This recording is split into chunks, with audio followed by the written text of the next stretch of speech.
So the way I was dealing with things was through drinking and smoking and taking drugs. Sounds great.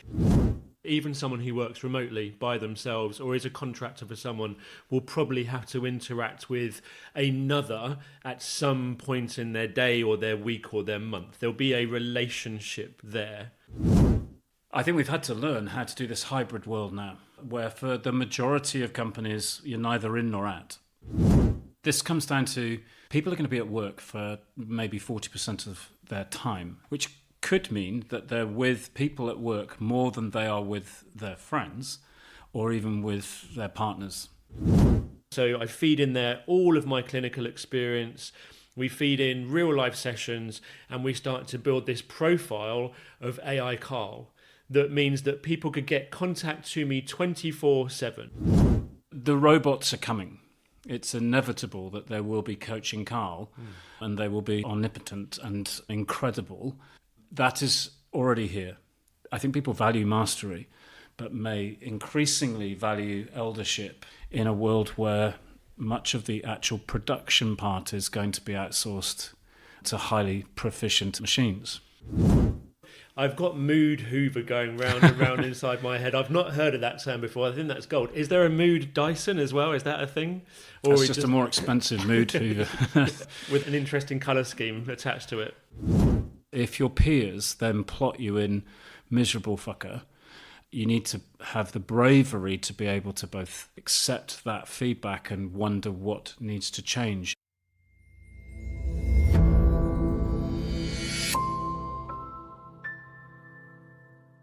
Happy? Always.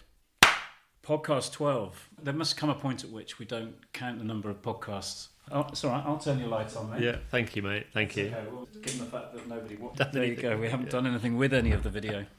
How's your week been, Karl? My week has been good. Yeah, just trying to think. So we've been having a few issues with the eldest at work.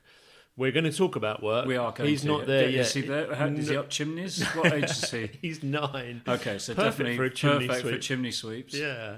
There's been some stuff at school with bullying that he's been the recipient of. There have been talks at school about how the kids are going to be banned from making dens. They're going to have a rota on making dens.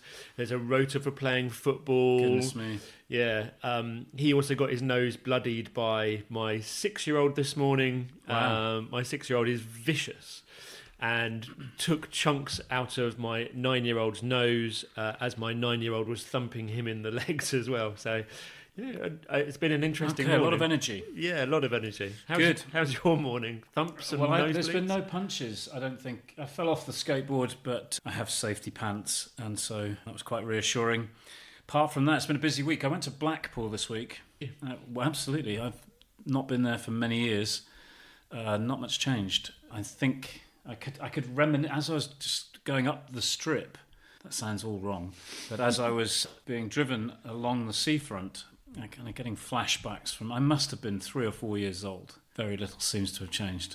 But yeah, chip butties. That's what I was doing yesterday. It's stuck in the whatever decade it's stuck in. The past, it's definitely an opportunity for renewal, as many of our towns and cities are. We're going to continue our conversation about work.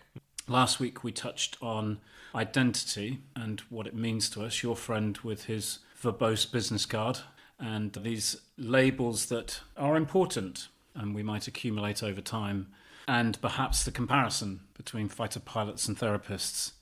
Today we're going to talk about our interpersonal relationships, our work colleagues, and as midlife men, how that works or how it works less well. Yeah. Should we give a little bit of background? Yeah, we know that you sniff rucksacks and work in men's pelvic pain, but just a little bit of context of your working experience. So currently I work by myself. I am the boss and the employer and employee at the same time. It's just me. So the pelvic pain clinic is a solo project.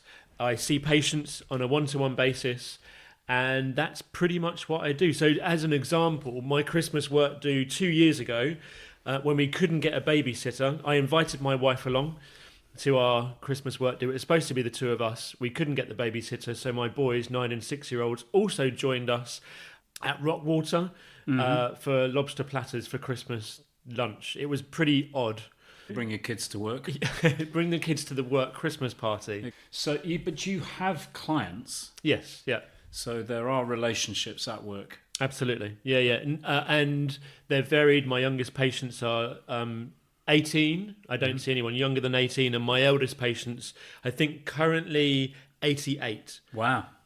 So it's quite a broad spectrum there, isn't there? A lot going on. Quite differently, I work for an organisation and have often worked for organisations. The largest might have been in the tens of thousands at Dell, but typically it's in the hundreds, typically agencies and consultancies. Currently, the job means that I'm in a company of about 15 people. So I go to work, I commute, get on the train, commute to work, and we'll be in a office environment. And, it's not 5 days a week. I'm sure we'll talk about hybrids and what that means and what's good about it and what's less good about it. But there's human interactions with people who are on the same team. We're all on the same side.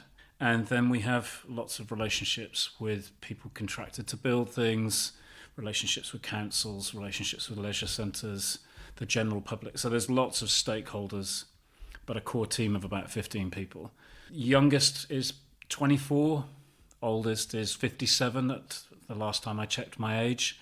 So I am the modern elder in the group, and I'm sure we'll talk about that too. So slightly different sort of starting positions. And I think it's fair to say that we'll make an assumption that for most people who are listening to this, there's going to be some kind of interaction with a work colleague or potentially with a client.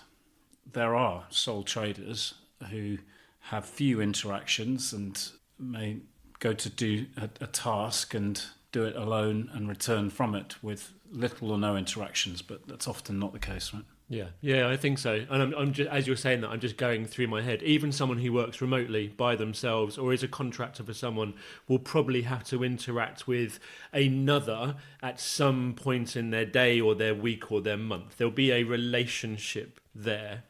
Yeah, absolutely. And I think that was completely reframed during the pandemic. I started in a company actually the day before they did their trial of working from home. It was, I think, the 18th of March when we were told to stay at home for a 2-week period. But 2 days before that, I started in a new company. So I'd met maybe 10% of the staff. The following day, they were going to do a trial of what working from home might throw up as a problem or a challenge, like internet connections and a place to actually work. And the following day, the government insisted that we all sort of took 2 years off. And everything was reframed. I had not met the majority of the people who worked in my team, for example, and all of our interactions went digital. Great for shares in Zoom, but all of us had to learn a new way. Tell me about that period for you, because I'm assuming you could no longer sort of cup the balls of your clients. No, digitally, yes. Right. I needed a haptic glove and they needed... No, we didn't. That wasn't the case.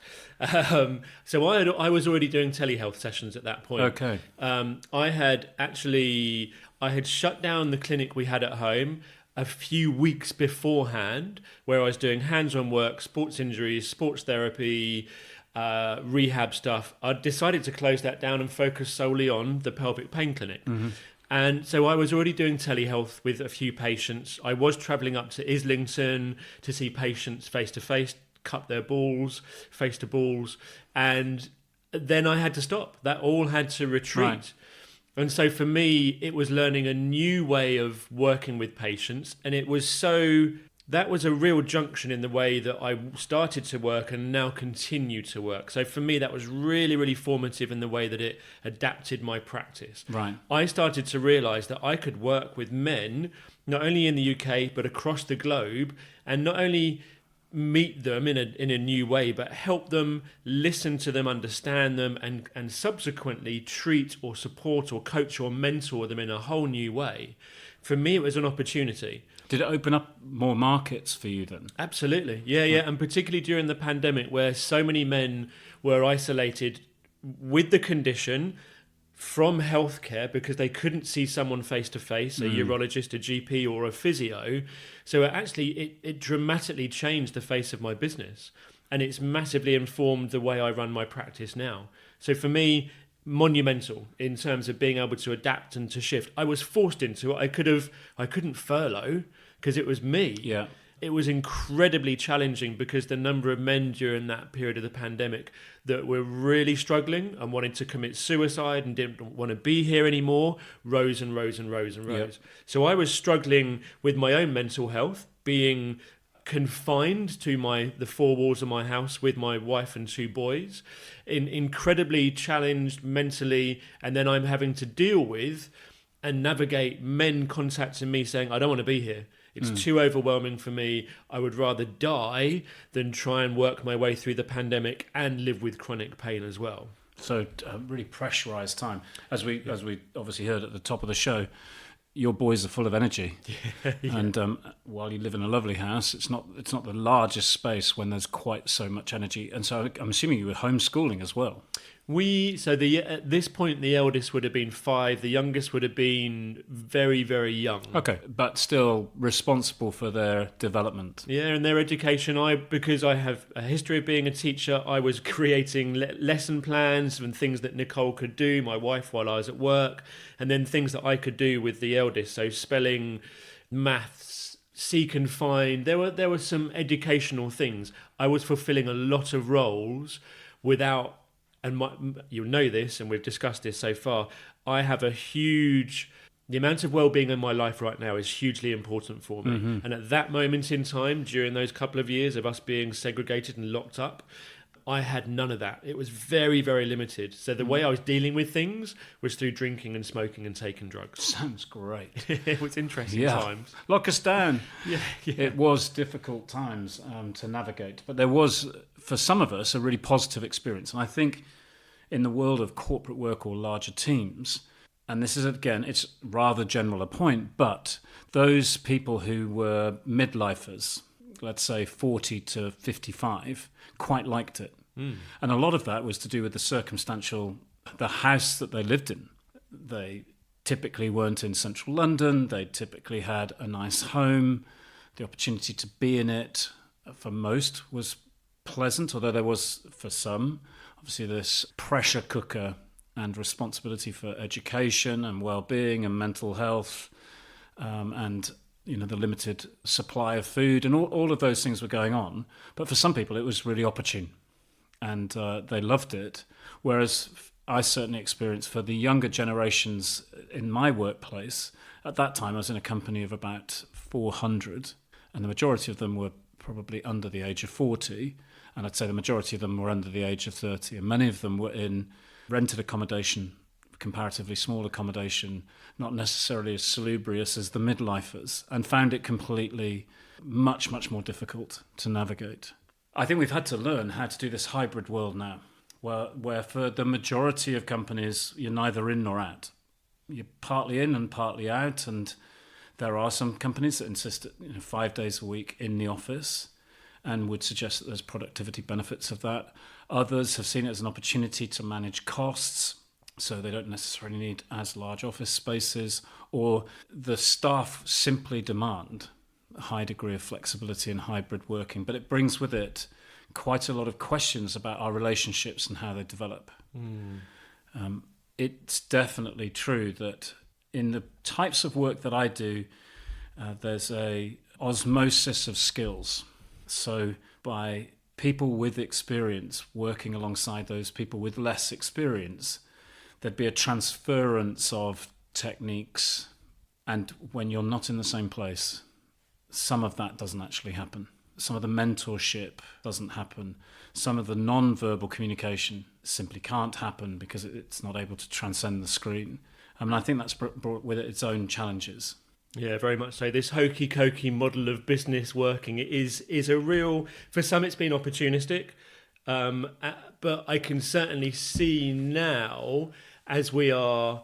Elon Musk, a year ago, started to insist that people come back into the office 18 months ago. And I think he was part of that drive at X and some of his other companies where he really insisted that the workforce start to come back and work under the same roof again.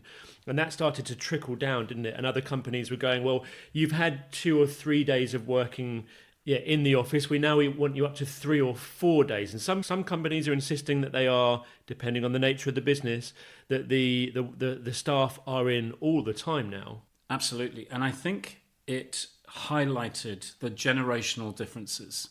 In our company, we have Xers, Generation X, we have millennials, and amazingly, I found out my boss the other day is a millennial. I have no issue with that, but I thought he was older, probably because of his beard and because of the magnitude of his experience. But I'd always thought of millennials as the sort of generation below me, and then to have a peer who's so obviously our leader, that was fascinating. Oh, that's a millennial. That's amazing. But millennial is broad range. And then we have Zs bouncing around, and at some point, the alphas will be here too. And I think during the pandemic, we could see these stratas of cultures and behaviours, and people being driven by different values. We'll talk about it maybe next week, and purpose, but behaviours as well. In our company, we have lots of interactions. We work together. It's not like we're creating units of productivity on a production line, and I might know the person to the left and to the person to the right, and I've worked in a factory just like that. Binding catalogues for K's, if anyone can remember that. I remember K's catalogues. Yeah, I bound the vacuum cleaner parts. Nice. So I basically looked at the same page of a vacuum cleaner catalogue for about 6 months. We were all on hoppers. And that probably could have been done robotically then, and definitely is being done robotically now. But I work in a professional environment, which is very much about conversations and interactions. And even if that's remote or through screens, then there is still a transaction or interaction with others. So let's talk a little bit about that, our relationship with one another. Do you think that people should have the expectation that everybody that they work with is going to be a friend? No, not at all. Not at all. I think it might... No, because also then that border, that boundary between friend and work colleague often becomes blurred. And that can be really advantageous. It can create great social connections. It can create wonderful working community within the workforce. But I can certainly see that you shouldn't have to feel like you must be friends with every single person that you're working with.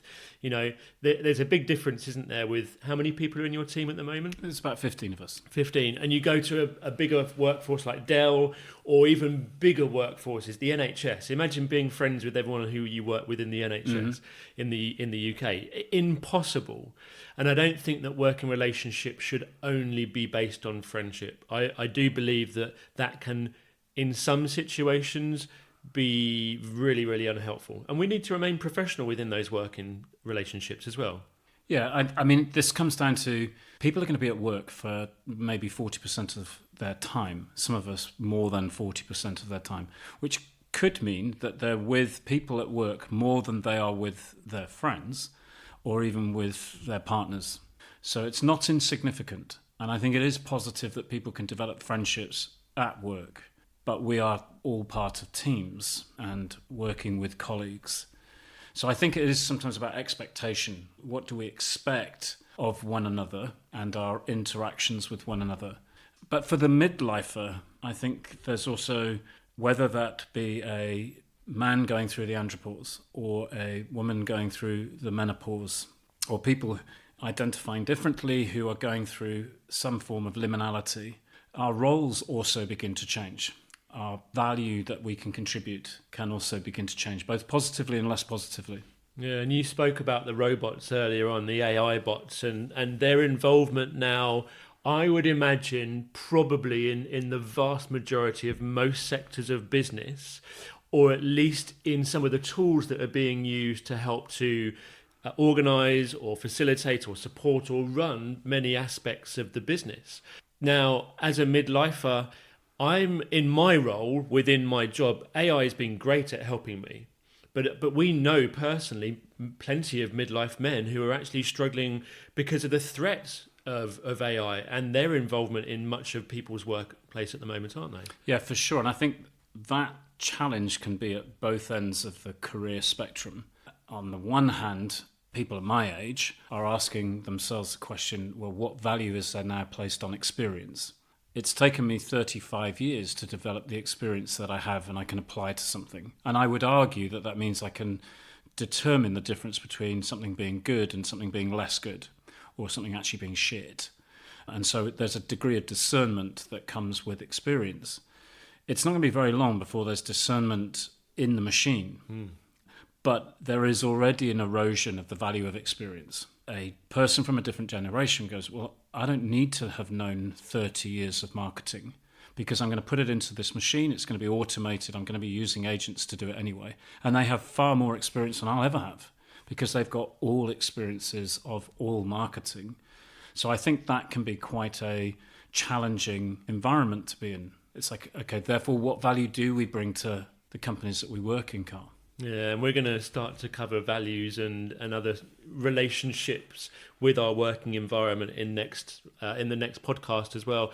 Very easy to see it as we spoke about SWOT, didn't we? The SWOT analysis: strengths, weaknesses, opportunities, and threats. There are lots of different models, and we might certainly see the AI robots, as being a threat.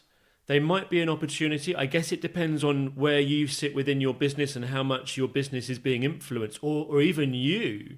Maybe perhaps you're feeling quite threatened by the robot's involvement, or maybe you're even seeing this as a real strength that you can build on. I'll give you an example, and I'm not going to go down this route, and I know we've discussed this beforehand. Patient of mine last week, he works for IBM, at the end of our session, he said, have I ever thought about creating an AI version of myself, an AI clinical version of myself, and whether I could then employ this AI bot of myself. So I feed in there all of my clinical experience, we feed in real life sessions, and we start to build this profile of AI Karl. That means that people could get contact to me 24/7. There are loads of ethical issues with this, for me anyway, and giving medical or supportive advice to people. I'm not medical, but it would be very easy to say, AI Karl told me this, and that's what I then did, and this is the subsequential outcome of that. So I might see that as an opportunity for me, but I could also then see in the same, if I looked at that from a different viewpoint, I might see that as a bit of a threat. That I'm no longer needed because someone else might then want the AI version of me because they can tap into my skills at 3:00 in the morning, on demand, when they're on the train to work, when they're sitting on the toilet, wherever else they might want to get in contact. And I felt that's really interesting. There's always going to be a role for you, Karl, coaching on the Shoreham Express that goes up to London, because there is no internet there. There is no internet. So until such times as Claude can work out how to be omnipresent with no internet connection, then there will be an opportunity for you to coach in these analog environments. The robots are coming. It's inevitable that there will be coaching Karl, and they will be sort of omnipotent and incredible. That is already here. And it will definitely be increasingly true. I do think there will be a sort of a patent or a sticker that will be made by humans, and some people will choose those interactions. To bring it back to, say, the here and now in business, I think you made a point about strengths, and one of the exercises that I've loved to do in teams is to do analysis of strengths. I think that a lot of teams are thrown together circumstantially, and yet have not necessarily worked out how to play together. They don't know very much about one another's cultures. They do not know what their value systems are.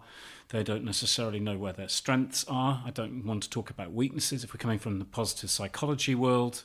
And therefore, the basic understanding of what is driving one another is not in place before we're then asked to be high performing. And I think there's a real opportunity. There are obviously tools like things like Myers-Briggs and more modern tools, DISC systems and various newfangled versions of the same that look at the psychology of teams and therefore the interdependencies. I think it is really important that we have conversations about what motivates us and how we perform well and why we might perform less well, particularly in smaller teams, if we're able to understand our own dynamics and therefore what we can contribute to circumstantial situations, to particular challenges. I think that can be really powerful. I agree. And so are you suggesting then that we should communicate to work better? I think so. And Because I think otherwise we expect that there's some innate value system and some innate motivation, and that we all assume that that's similar to the one that we have adopted or was the founding principles of the company because that person was selected to join this culture. And yet I may not necessarily know what motivates someone else in the team, nor do I necessarily understand how my strengths will interact with their strengths, and therefore how to maximize the potential of both of us. I think we often now have to spend so much time being productive, especially in light of the threat of agentive AI taking our jobs, that we may not take enough time to sort of say, okay, well, how do we bring the best of ourselves to these interactions?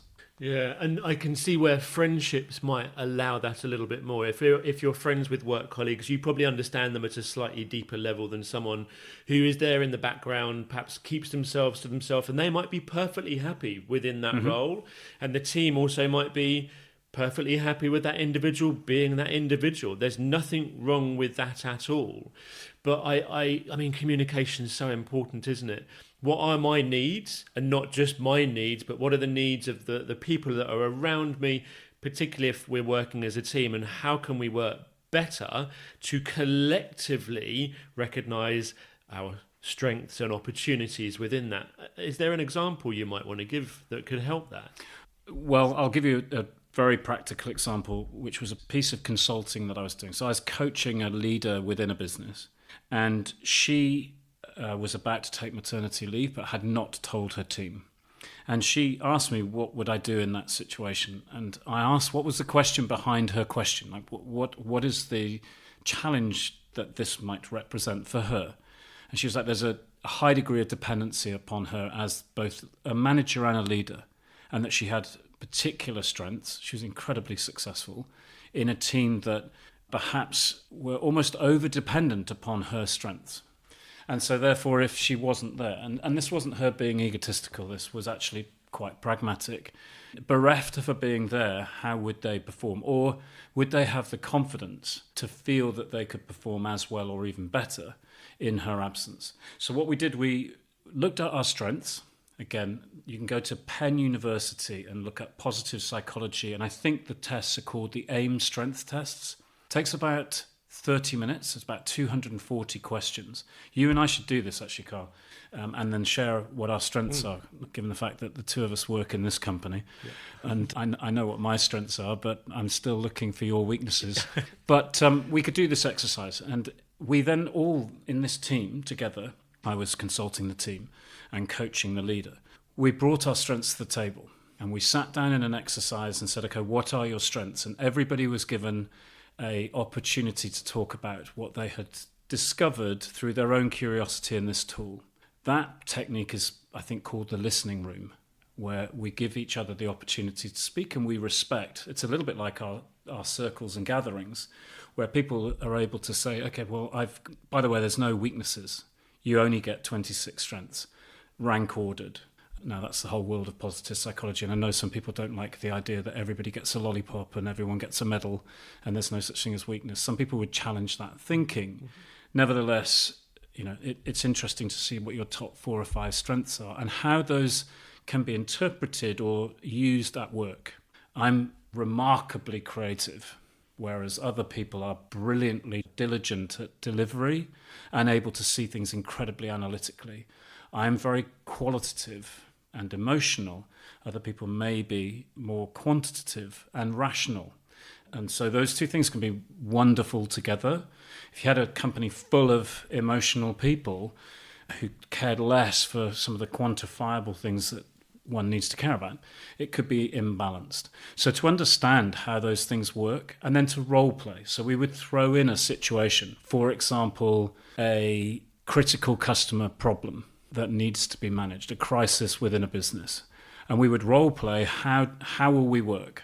So now that I know that, for example, you're incredibly practical and able to do an awful lot of systematic steps, whereas I may not be as strong as you at that, we might differently delegate the work. Does that make sense? Perfect sense. Now, she was involved in the role play. And then we sort of said, okay, well, what we'll do is we'll take Karl out of the mix and see how we will now adapt when we cannot leverage Karl's skills, because your 4 key skills may be able to be done by someone else who has similar skills, but because you're a strong personality, we don't always turn to the other person, perhaps. So there's an opportunity there. Or we're going to have to compensate for the fact that they're not there at all. We did this 2 or 3 times until people were comfortable with the technique. Then we removed her. So the leader now wasn't there. The manager wasn't there. They continued to be successful. And at that point, she was then able to say to the team, I'm about to go on maternity leave, and this will be the reality of the situation. What she had done was build their confidence in their ability to leverage one another's skills. It was a masterful piece of leadership, coached, but nevertheless, that she trusted that process and delivered it. I didn't deliver it. I facilitated it, but it was her that delivered it. It was a brilliant exercise. I don't know that there are very many people who role play like this about what are they going to do with both an opportunity or a crisis. No, and it sounds so idyllic, doesn't it, to be able to do that, and so opportunistic. I think it's a wonderful thing. So for me, it brings up a few areas.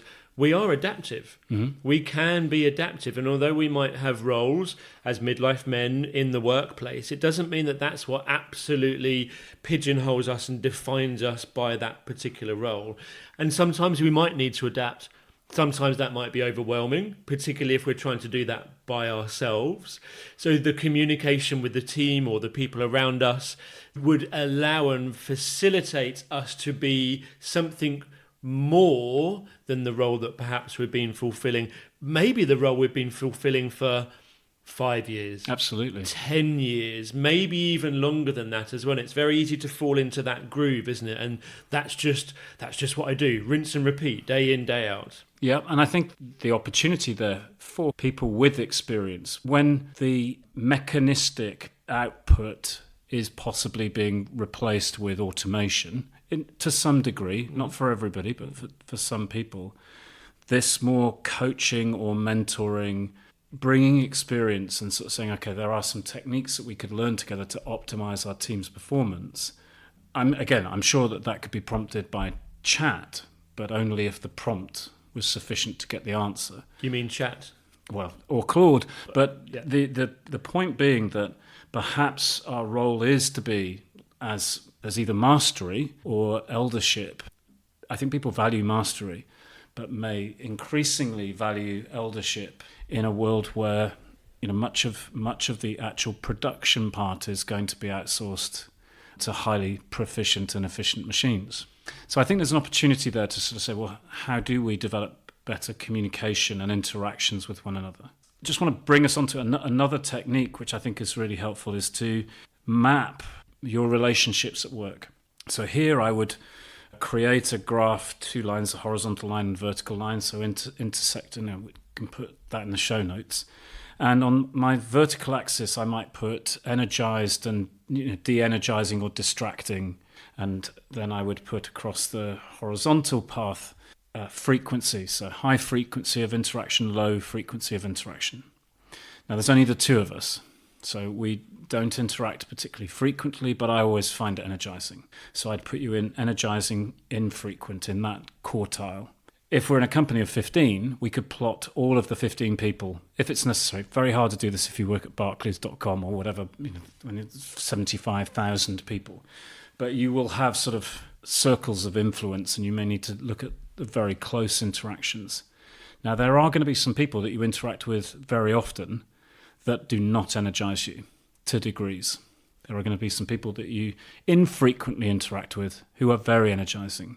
I think the curiosity is about where is the starting position and where do I need these people to get to in my own mind. Why would that help me? So I'm in work, I'm plodding along, I've showed up, I've done my commute without AI or without any internet connection. I've got in there, I'm doing the same role over and over again. It's okay, I'm being performative, but are you giving me an opportunity to make the most of my work relationships here? Is that what you're saying? I think it's inevitable if you're in a team, even if there's a high degree of independence, or you are one of those people who is not necessarily the most outgoing, you're more introverted, whatever the reason is, it is inevitable that you're going to be interacting with people. And some of those interactions are going to be normally quite positive or normally less positive. And you're going to have colleagues you find it easier to be with or attractive to be with and enjoy being with, and some relationships that are more challenging. The opportunity might be to sort of say, in the interactions that are more difficult, what could we do together to get to a more positive position? So if I'm in a relationship with somebody at work who I find it's de-energizing, it's actually taking away an awful lot of my energy, it might be that I'm not sufficiently understanding of their needs, or they may not be sufficiently able to communicate their needs. And so I think that's a learning opportunity. Now, you need to be in a safe space between the two of us to sort of say, okay, I find that our interactions, first of all, I would never personalize it. It's like you are de-energizing, you are a mood hoover, even if we feel that about a colleague. It's like I find our interactions could be more positive. So maybe turning the narrative rather than they are negative. This is definitely about non-violent communication. We have interacted in this way. Fact. I felt like this. Fact. I would prefer to feel like this. Fact. Would it be possible for you to consider these three things? Fact.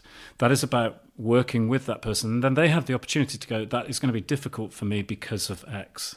I think this is very heavily related to the diversity across a team. And I'm talking about neurological diversity as opposed to racial diversity or gender diversity or any other definition.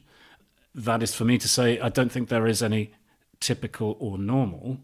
I don't like those terms, but we all react differently and may have different needs and different strengths. I think using that non-violent communication to say, I'm finding this difficult as a relationship, not I'm finding you difficult, and how can we move through that, means that even if I am in a very independent role with high degrees of autonomy and comparatively introverted, I'm still able to perform better as part of a group, because ultimately we are probably part of a team. And if that team can interact a little bit more productively, that's gold, isn't it? I've got mood hoover going round and round inside my head. I've not heard of that term before. I think that's gold. Is there a mood Dyson as well? Is that a thing? Or it's just a more expensive mood hoover. It's with an interesting colour scheme attached to it. With yellow attached to it. Genius bit of product marketing. I think that this is perhaps the opportunity for the midlifer in an organisation where, as I said before, I think it is as much about how we can contribute to cultures that are high performing as it is about the productive output per se. There are plenty of opportunities for that to be the necessary experience, to be the glue, to have the curiosity, to create safe spaces. I think that's what comes from maturity in an organisation. It is also possible for that to be from a different generation and from a younger person. So I'm not suggesting that it's exclusively the right of the midlifer, but it is definitely an opportunity. There is opportunity, isn't there? And we've got two great models that we've discussed today that you could implement or at least be curious about. And perhaps even just go off and do them by yourself to see your own relationship on the graph, for example, where you position yourself with those other people in your company, or at least your team. Yeah, and a really strong team, I'd argue, would be able to do that exercise together. Now, you have to be brave and you have to be courageous. If your peers then plot you in miserable fucker and don't want to see this person, but it's inevitable, then you need to have the bravery to be able to both accept that feedback and wonder what needs to change in order to change the trajectory. We have this incredible person where I work called Claire. And Claire is, first of all, she is a get shit done type of a person. So if she says she's going to do something, she definitely gets something done. She's also, without becoming overwhelmed, able to do more than her fair share. So she will always anticipate what somebody needs in the company, whether it's a cuddle or whether it's something that they need to be shown how to use or to do, and she'll over deliver on that. But I'm not suggesting that she's either a workaholic or overwhelmed. She's just one of those people who has an incredible throughput of work. So she's definitely a get shit done type of a person, but she's also an empath. So she's also able to look at what's happening across the room and sort of go, okay, what are the individual needs and what are the collective needs? And she's able to read that really well. In every interaction, I've never ever heard it said, and I've worked with this person for years, not just here, but in other companies. I've never heard it said that people have said, I had a horrible meeting with Claire. Everybody says, I loved my meeting with Claire. She is able to light up a room, even if it's virtually, and she is able to add value, and everybody loves the interactions. I think it's useful for people to look at those beacons and to say, well, how could I be more like Claire? Because we can change the narrative every day, right?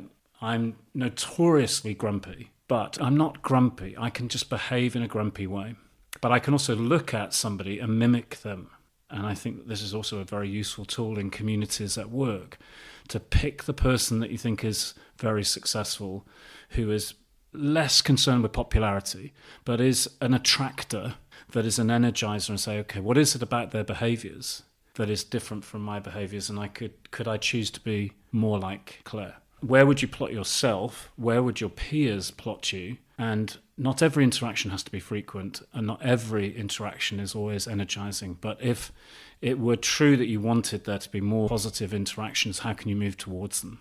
I think there's so much opportunity here, isn't there? And because if we are spending, say, 40% of our time at work, and we do have relationships with the people we work with, whether that's on a one-to-one basis, whether that's in a huge organisation, how we show up also has a trickle-down effect as to how we walk away from that situation as well. How we then bring that interaction, whether it be on the tube or the train or another mode of transport, or back into your family homes or the home by yourself, whatever that situation might be, that's a huge chunk of our time. That's what modern life insists of us, to show up, to work, to earn, to feed the beast, to feed the machine. Yeah. I think we can make this work better, more productively for us, and not only for others to get something from this as well, but most importantly for us as individuals to feel we have an opportunity to be different, to show up in a different way. We know we can be flexible, we know we can be adaptive. It doesn't mean we need to all be cheery and the life and soul of the workplace at all, but there might be an opportunity to be somewhat different. Absolutely. There's that adage, isn't there, which is be the light that you want to see in the world. And I think that we do have that opportunity to go into work cultures and to ask the question, what types of relationships would I wish to have? And therefore, what is my contribution? I think as a midlifer, there are things that we can bring that are of value to the millennials, the Zs, and the alphas that follow. We are still relevant. And one of those things is wisdom and mastery and the ability to mentor.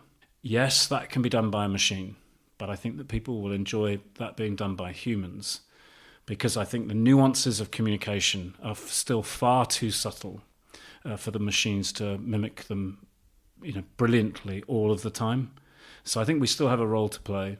I think that we should still be curious about how we can be one of those energizing contributors that people want to spend more time with. Yeah, I couldn't agree more. There's such a rich opportunity here for the midlife man to be able to navigate work in a far more enriching way, perhaps with other midlife men, other midlifers, but there's so much more that we have still to give. Absolutely. There are so many places that we'll probably go in future podcasts about what it is to be 40 to 60 working in the world of work. Where are we going to go next week, Karl? So I think this is about kind of gratification of work, how much it enlivens us, what we take away from work itself as well. That sense of purpose, that sense of being beyond identity. We looked at identity last week. If you didn't catch the podcast, then do go back and listen to that. We've looked at relationships, interwork relationships. I think this is the next step of combining these two elements together and looking at a sense of self from the workplace. And some of that's going to be culture. Yep. And this subtlety of communication and interaction and relationships. Some of it's going to be what is the actual point of the business and what are we actually trying to achieve? It is a question that lots of midlifers ask. We'll explore it. It's a rich conversation. So you're going back to working on your own now.